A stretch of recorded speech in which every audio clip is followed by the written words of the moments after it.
Prologue. Earth, Ripley thought. More specifically, a long golden strand of beach in New Zealand.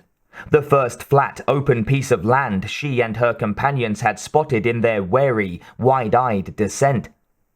But they could hardly have chosen a more sun-dazzled, pristine place to set down. Jonah, surprised to find there was still a square meter of terra firma left undeveloped, had gone to do some exploring in a pine forest upland of the beach. That left Ripley, Call, and Vriess to secure the Betty, which hadn't taken very long. Now they sat, Ripley and Call cross-legged in the sand like children, Vriess ensconced in his motorized wheelchair, and watched Earth's setting star paint the seaward horizon a soft, spectacular vermilion. "Unbelievable," said Call. She had changed her jumpsuit to conceal the hole beneath her ribs, through which her stringy guts were all too visible. Somehow, Ripley thought, we'll have to get her fixed up. Though it might be hard to find someone willing to break laws to do the job. Call didn't seem too worried about it at the moment. She was too busy soaking in the facts of where they were and how they had come to be there. Vriess was less comfortable about the situation, if the knot of flesh gathered above the bridge of his nose was any indication. Ripley could imagine what he was thinking easily enough. What the hell am I going to do here? How does someone like me fit in on Earth? And so on. Ripley was thinking the same things, and more.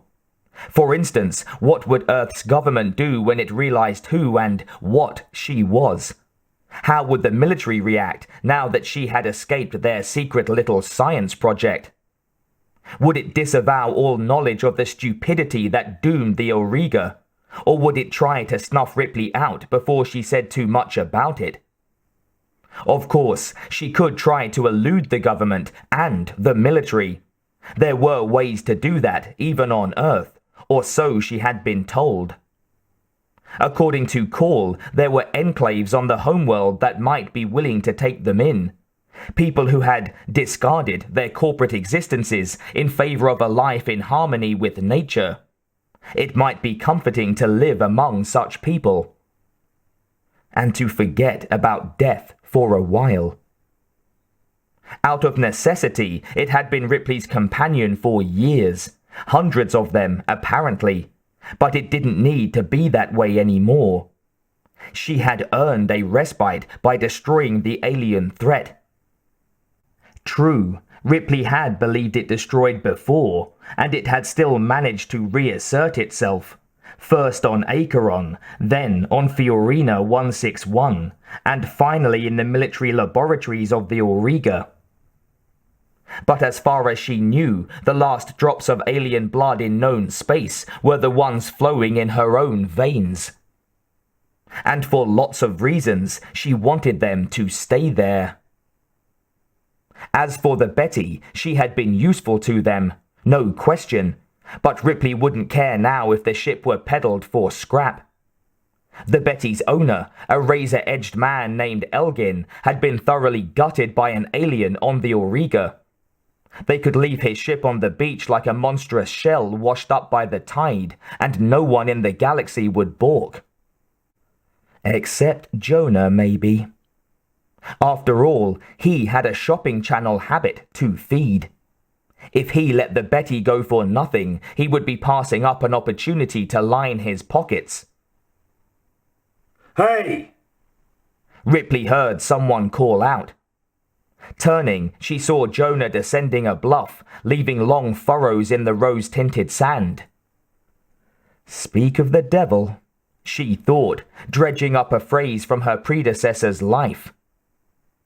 Because I'm not really Ellen Ripley, am I?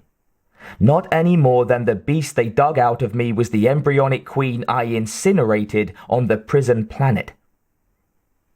"You're not gonna believe this," Jonah chuckled as he got closer. "There's nothing there. No towers, no roads, not even a frickin' trash can. Just trees all the way around. Jonah was the one who had originally called Earth a shithole. As it turned out, he had never even seen Earth firsthand. All he knew of her was what he had heard from other cargo haulers and seen on a few old vids. "Son of a bitch," said Vriess.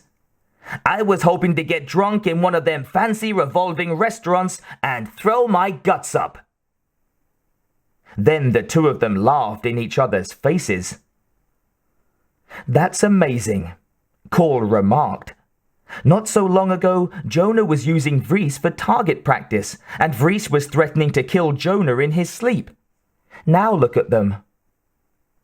Ripley looked. Maybe there's hope for the human species yet. Call nodded hopefully. And if there's a God, a little hope also for those who just look human. She closed her eyes and let herself fall back into the sand. "We're going to stay here, right?" Ripley considered the question for a moment. She had arrived at the world that was home to Ellen Ripley. The aliens she had brought with her into this century were dead. Why not stay? Forever, maybe.